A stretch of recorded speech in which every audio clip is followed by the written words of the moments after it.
Hey, thank you for always tuning in and listening to the Aftermarket's original and premier podcast. And I hope this episode finds you safe, healthy, and ready to take on the day. Welcome to 20 Questions in about 30 minutes with Margaret Palango. She is the Executive Vice President at Autoshop Solutions. Now, I've known Margaret for about 5+ years now, and so happy to have her on the show. This is a fun and unique format that offers up Margaret's personal views in a way never before available. I asked Margaret about her intuition and a new skill she'd like to have, along with 18 more great questions coming up. Hey, please realize that this episode is made possible by Shopware and Apex.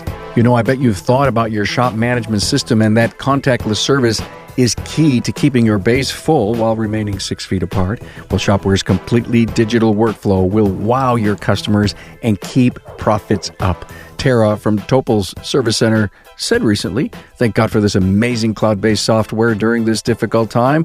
She can't imagine life without it right now. Thanks to Carolyn and hashtag Team Shopware. Book a demo at getshopware.com/carm.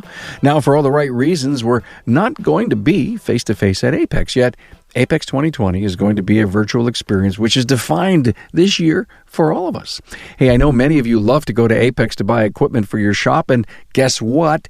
You still can by attending the virtual Apex experience, November 3rd through the 5th. Plus, there's great training, and it's all for free. Register now at aapexshow.com/register. Hey, you need to sign up for my emails. Not only are you the first to know about new episodes, I write a blog every Monday on my perspective on things. Many have written to thank me for the inspiration. Sign up at remarkableresults.biz/insider. Love to have you. Everything I do as a podcaster revolves around you, my listeners, so give me 4 minutes and complete a survey. Go to remarkableresults.biz/survey. I know I'm giving you a lot of work to do. Hey, Margaret Palango started to build a strong business culture by holding her team accountable. It builds trust, which eventually leads to teamwork. I have a car that I searched for over a year for my dream car, and I was able to acquire it about 18 months ago. Hey, more with Margaret Palango in just 1 minute. Now, find the key talking points for Margaret's 20 questions and her bio at remarkableresults.biz/E570. Now, you need to know that I enjoy bringing you the podcast. You know, I don't feel like work at all. Even though I put in a lot of hours creating, writing, scheduling, editing, recording, researching, reading, I'll stop there. I hope you're as lucky as me. And don't work a day in your life. Now, here's Margaret Palango, 20 questions in 30 minutes.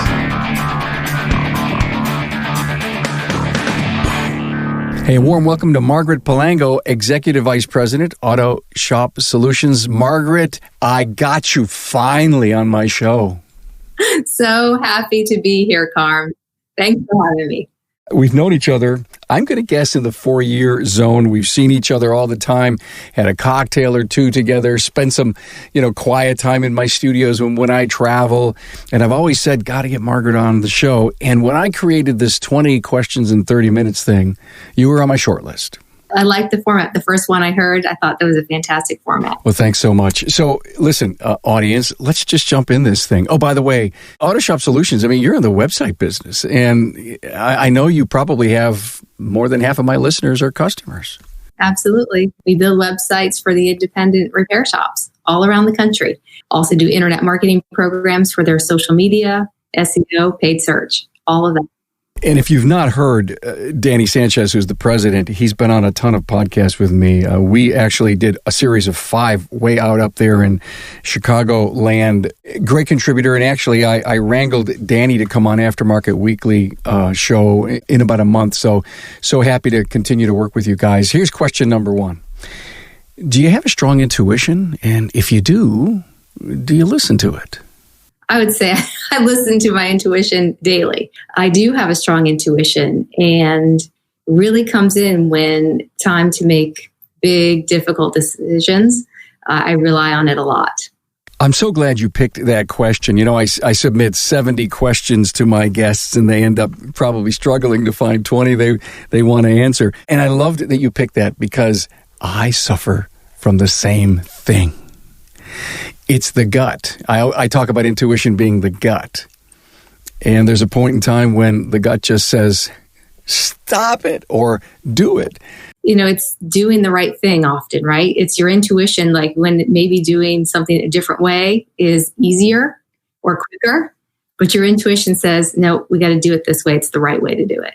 So when you listen to it, Margaret, you're probably more right than wrong?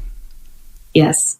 Every time. I never regret it. Never regret listening to my intuition. When did you discover that you had a great intuition?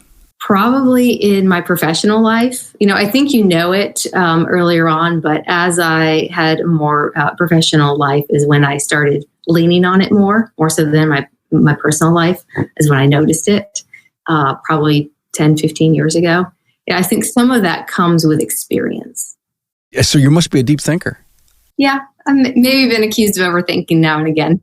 Hey, question 2. Thank you for doing that with me. Any good habits that you'd love to share with us? One good habit that I really instilled just really in the recent time, in this sense we were in COVID time, let's just say, is, I've always tried to do like exercise every morning, for example. But during COVID time, I created a habit for myself of getting up every morning and doing this 10-minute yoga practice, which maybe sounds like not important, but especially through that time. And I've continued it on now that we're not stuck at home anymore. And it really sets the tone for my day. And right now, I don't think I could live without it. It's a habit that I formed that I really rely on to keep my balance throughout the rest of the day. Do you still have the fire that you had when you first started? Yes. Oh, yes. With Autoshop Solutions, absolutely. It's interesting. I often find myself saying, I feel like I'm just getting started, right? Because in the internet marketing space, things change all the time, and we've continued to grow all the time. And so every milestone that we achieve or every major change we make, it's exciting and it's new and it's fresh. And I say that to Danny all the time. I say, we're just getting started down this new path, right? It's as exciting now as ever.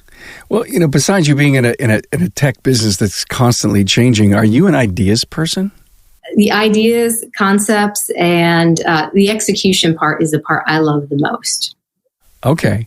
So somebody brings you an idea, you break it apart, and then you say, okay, show me how it works. Yeah. Bringing it all together, making it all happen. Question number 4, if you could pick up a brand new skill in an instant, what would it be? Coming from a marketing background, this is going to sound kind of strange maybe, but actually it's the writing. I've written plenty of copy in my life, but sitting down and writing anything of length, whether it be blog posts and stories, there's a lot of ideas I have. And I'm a verbal communicator.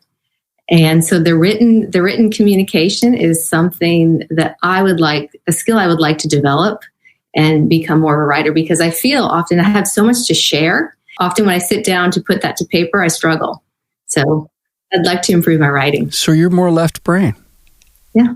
I write all the time, and I'm getting better at it, and it feels more comfortable, but I constantly challenge myself with every Monday morning blog that I write to shorten it up. Less is more. That's sometimes even harder. Like, I'd love to edit copy. Like, if I will go with somebody and tell them all the types of things we want to say in this piece, they write it, I edit it, like that kind of teamwork. I love that. But sitting down and putting it to paper, and to your point, writing things very concisely, it's always a challenge. The latest book that you read and a big takeaway? One of the latest ones I've read that has really meant a lot to me is Fear is My Homeboy. And that's a book that I read after attending a Women in Auto Care conference. And she was a speaker, and read her book and really got a lot out of that. How to be the CEO of you, right? And how to help grow yourself and challenge yourself along the way. And the types of things you put in place to set yourself on the right path. And I had a lot of takeaways from that book. Glad to hear that. I will be sure that book appears on the books page on the website, because anytime there's a book that's dropped in any interview, I go pop it there. If someone says, what was the name of that book and should I get it? Go to the books page, you'll find them. Question number 6, Margaret, how do you manage work-life harmony? Mostly with my calendar. That is the number one tool that I use. I live by my calendar, and my team really laughs at me, but it's because I schedule everything during the workday to get things done, because I try very, very hard to not bring much home in the evening, right? I try very, very hard not to do that. I keep a tight schedule. So, that's one way is the separation as best I can. Can't do that when you're traveling a lot, but these days we're not traveling, so it's a little bit easier to do, at home, outsourcing the chores so that the hours that I am home are more fulfilling to me. Do you schedule every moment of the day? When you look at your schedule and says, listen, I got an interview with Carm, but when I'm done with it, I know I've got work to do. I know we have responsibilities. Do you fill out those 15 half-hour blocks? I do.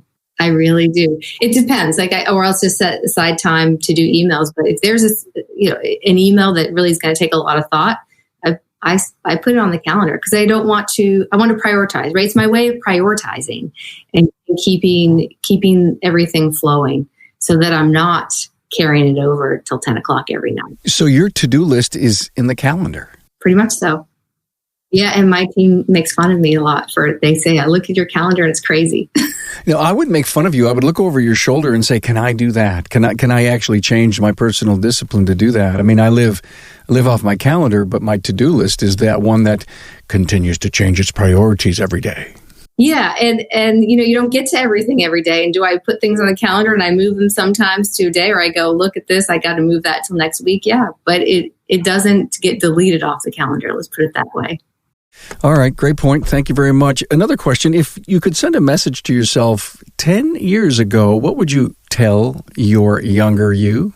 Thinking about that, and where I was 10 years ago as a single mom at that time, trying to do everything. And I really wish I had learned to prioritize my personal time and prioritize myself without the guilt of trying to be everything to everybody in my life at that time and doing it all. So I wish I had learned that then, but that is something that I actually have learned now. Also, I would have told myself, you're going to get there. You are going to get there. It's all going to be okay. Perspective. As the years go by, you gain a lot of great perspective. I know. Who was saying to me the other day, how'd you like to be 50 again and know everything you know today? It's something I think we all think about a lot. I would have yinged instead of yang, then I would have forked this side of the road than that. And, maybe I would have been a podcaster way earlier than I did. But you know what? I've actually come, Margaret, to the point where I can't live in that zone of regret. Yeah. And, I don't really have the regret. I wouldn't have changed anything really about my career path or even my life path. It was more like getting through the life path. There isn't anything I have a regret about changing the path. It was just, again, the way I was getting through the path. I would think I was harder on myself than I needed to be at that. There will be sunny days. That's what you need to tell yourself. Shopware's innovative shop management system will give you back your time and put more money in your pocket. Make the switch today and watch technician efficiency gain 20%, enjoy increased recommended service, and even grow the highest parts profit margins ever with the smallest amount of work. Steve from Ultimate Automotive says, I love that Shopware lets you complete every estimate on the inspection. And we even have a higher ARO, receive more approvals, and have had a significant increase in revenue. With our previous SMS, estimating was limited because it was so time consuming. This impacted not only what we could sell on each customer's current visit, but also what we would have prepared for following visits. Hey, your peers are happy. Let Shopware work for you. Book a demo at getshopware.com. Hey, Carm here. Now, I know many of you go to Apex to buy equipment for your shop, and it's a special part of the reason you attend Apex. And guess what? You can still buy by attending the virtual Apex experience. Hey, write these dates down, November 3rd through the 5th, 2020. You simply use our virtual platform to set up one-on-one meetings with suppliers and manufacturers, and you conduct business from your shop or at home. They thought of everything. And there's more at no cost. Yes, virtual Apex is no cost to you, and you'll have the opportunity to sharpen your technical and management skills with training classes led by the best of the best in the industry. All the training is geared toward shop owners and technicians, along with service advisors. However, all aftermarket professionals are welcomed to attend. Virtual Apex is a perfect opportunity to get training for you and your entire crew without spending anything. There's also additional training on new product and equipment demos by some of the big names, including Autel, Bolt-On Technology, Bosch, Garage Gurus Drive, Hunter Engineering Company, Kukui, and Napa Auto Care. Register now, aapexshow.com/register. Hey, don't miss out on this unprecedented event. Be part of it. Next question, what did you sacrifice in the early days to get where you are today? In my earlier years, trying to do it all and running yourself ragged, right? And running yourself ragged. Doing it all, Margaret, gets you to be executive vice president? Sometimes I think so, yes. Because I have no regrets, right? You learn it because you learn those lessons along the way. You learn how to adapt. You learn, when you're exhausted, I eventually learned my way out of that and how and develop those skills to be able to manage a lot more in the same amount of time. Good answer. Thank you. Do you see obstacles not as roadblocks, but as opportunities for you? Opportunity every time, Carm. Opportunity every time. I love challenge. And whether it be in business or my personal life, every time there's what you call roadblocks, I definitely see it as an opportunity. And it's really an opportunity to grow, experience new things and grow. Because with every one of those roadblocks, it might seem as a negative, you always find a way to improve. We do that in business several times a year, internally in the company, there'll be something and we'll think, oh gosh, what's going to happen now? Every time it's a point of adjustment and change. Every time we've come out better, stronger. Do you include your team on those roadblocks? Yep, we just had an experience that we went through and as a team and reorganized, and now things are stronger than they were before. When you face that roadblock, look at it as an opportunity. Do you take that wonderful calendar of yours, put the due date or the start date or the fixed date on there and say, we're done talking about it. Here's the date. Do you do that? Yeah. I guess it depends on exactly what that roadblock is. Yeah, but that becomes the opportunity. Yes. We put a plan together with a time frame to get this done so things don't linger. Because if things linger, they never get done. Good answer. Thanks. Hey, what does Margaret do for fun? I love to hike and I love to drive. My husband and I recently bought a home in the mountains. We go whenever we can. We love to hike in the Blue Ridge. It's the Blue Ridge Mountains. And then we take our cars with us on the weekend and we love to drive on the Blue Ridge Parkway. Any secrets at all to time suck? Planning and prioritizing. That's the secret that I've figured out because, man, time suck. You can go down a rabbit hole in a lot of different things. In your personal, in email, you start reading a blog and you go on a social media post and you go down, the rabbit hole. So I really try to prioritize and, consuming good content, especially in the marketing field. It's great to go exploring, but I set some boundaries for myself. And so it doesn't turn into hours, right? It's kind of like I read something, I says, I've been there, done that. I'll skip down 3 or 4 paragraphs. If there's anything new that's coming up, or are we rehashing? Is someone writing for the first time their first blog that I find interesting, but then they're starting from scratch and I'm way advanced? So you're right. I think you have to set priorities. I also find mindless Facebooking things going on. And then the next thing you know, you're scrolling. I'm like, stop. What am I doing? I just wasted 10 minutes. No.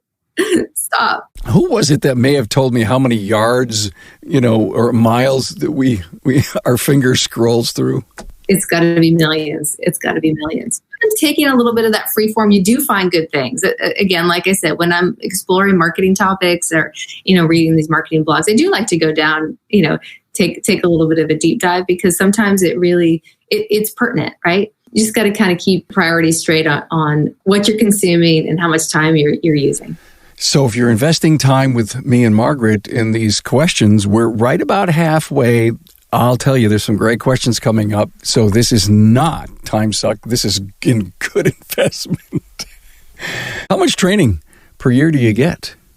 As far as personal development, I'm a member of Women in Auto Care. And I always attend the Women in Auto Care Conference. And that's been some fantastic training, really on the personal development side, and get out of the office and really get to work on my own skills. And I love that. Love being with my tribe. And then the other one is the ongoing with American Marketing Association. So at least once a month, I'm attending. We were able to do them in person for a long time, the Lunch and Learns. We get speakers come in on different topics, but there's a large depth of webinars. So I'm attending something 1 to 2 times a month, keeping my marketing acumen current. Wow, how important is that? Because I'm sure a customer will call you with a question, and you got to have an answer. No, and really keeping up on the trends and making sure that all of our services are keeping up with the trends, right? That's so important. And that's the fun part. I know one thing, Autoshop Solutions has an incredible culture, and you selected the question, how does one start to build a strong business culture? It's not a short answer, but when you ask the question, how do you start? One of the strong ways to start is accountability, and that is accountability for your team. When you're holding your team accountable, what it does is it builds trust between you and the team, and it builds trust amongst the team, and that leads to the teamwork. Here's a great question. You guys are all working remote. How intact is the culture? Danny and I just had a conversation about that this morning, because one thing we do about our culture is we of course do employee surveys to make sure we're keeping the pulse, especially now with everybody remote. The net result, our culture is still strong. We thought a lot about that. We talk a lot about that during this time because we're all remote. How are we going to do this? We instilled team meetings, daily stand-ups between the different departments so that there's solid communication and collaboration, right? Because you're not getting the kitchen conversations, the lunchroom. We have our garage out here where we all eat lunch together. You're not getting those informal communication. So we're trying to instill that every morning with our morning stand-ups, that it's not just business. We're also talking about personal things as well, and really trying to keep that alive. We've been doing virtual happy hours at least once a month, and things along those lines to keep everybody communicating and working together. And the videos have helped, right? We use Google Meet, and we pop on videos. We use Slack. We use the video feature. We're really putting a lot of effort to keep that corporate culture alive. And it's twice as hard now than it was before. Yeah, that's what I was thinking, how much harder it has to be. It has to be more deliberate than just bumping into someone and having that eyeball face-to-face thing. You got to flip a switch to make a remote culture. Yeah. And it's a challenge. It really is a challenge. And the word you use, deliberate, and I would say, yes, that it's very deliberate.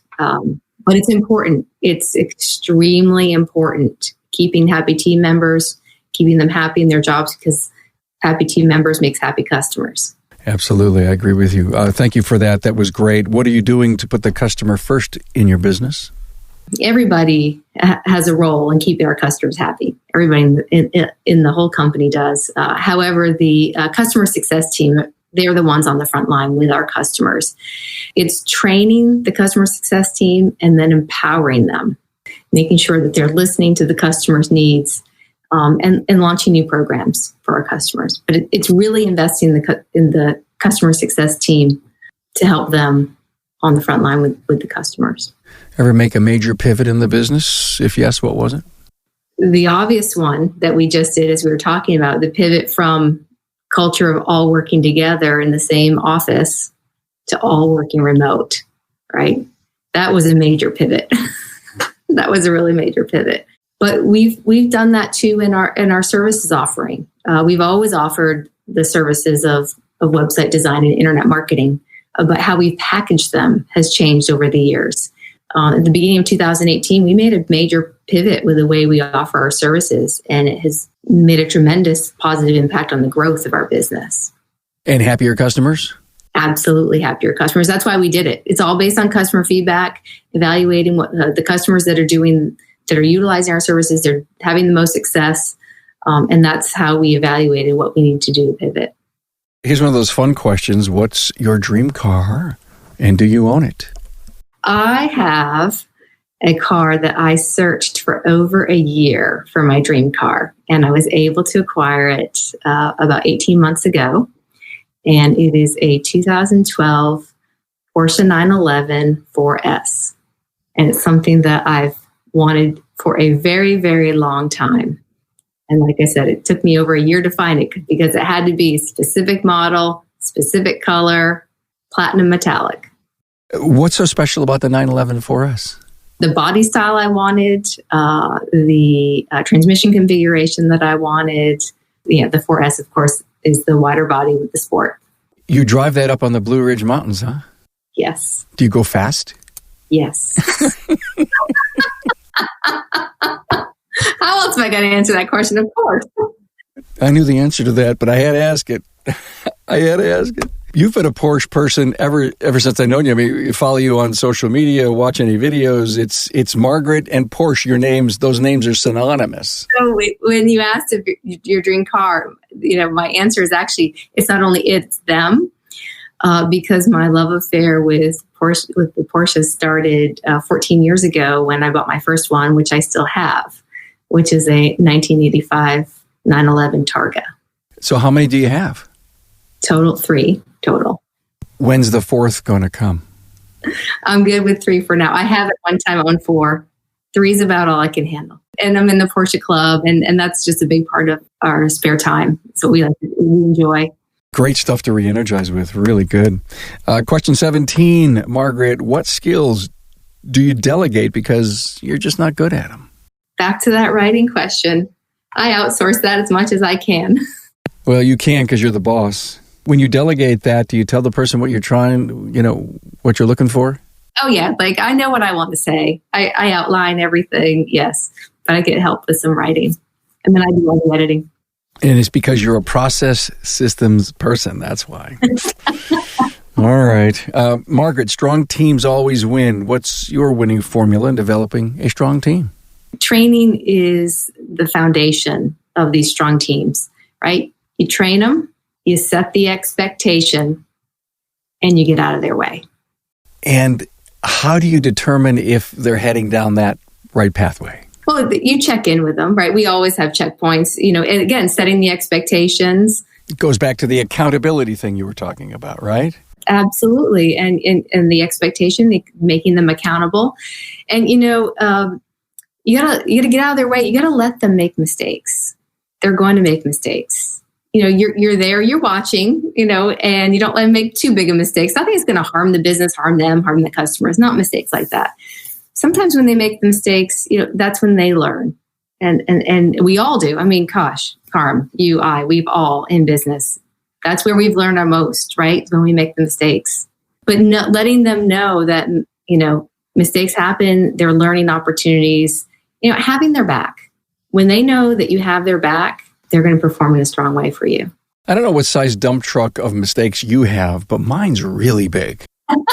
Well, I got some. Yeah, but that's where all the lessons are learned. That's where where the real change happens, And I love to learn something new every day, every single day. When I put my head on the pillow, and if I didn't learn something, stretch, if you will. But I also think about not only what I learned today, but what mistake that I made that was part of that learning curve. And, you talk about tech, the software that I use and the things that all of a sudden it doesn't update. Now it doesn't look like I was used to it. Now I have to go into mistake mode and or learning curve mode. Everyone's been there and done that. I know it. Question 19, if I asked a good friend or peer, what's the secret to your success? What would they tell me? It's my positive attitude. That and some grit. Attitude's everything, but sometimes you just need a little bit of grit to get through. Positive attitude. Ever since I've known you, the biggest smile in the world. It doesn't matter if you're having a bad day. You have your bad day, you have your moment, and then you move on. I have an interesting question, which is question number 20, that I'm surprised you even picked to have on this list.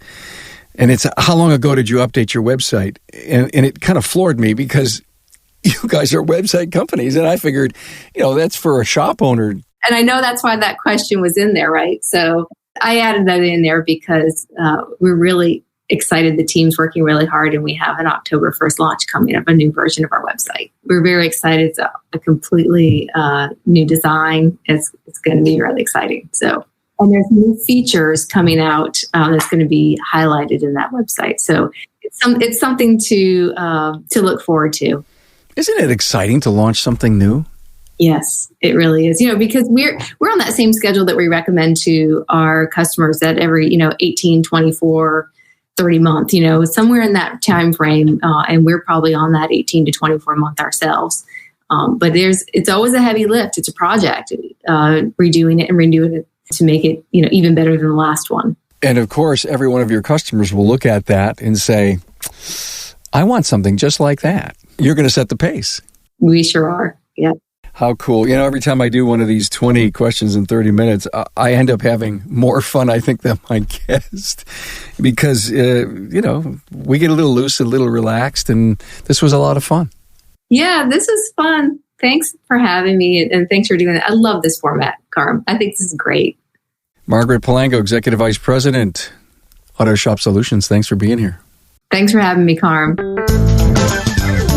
Thanks for being on board to listen and learn from the premier automotive aftermarket podcast. Until next time,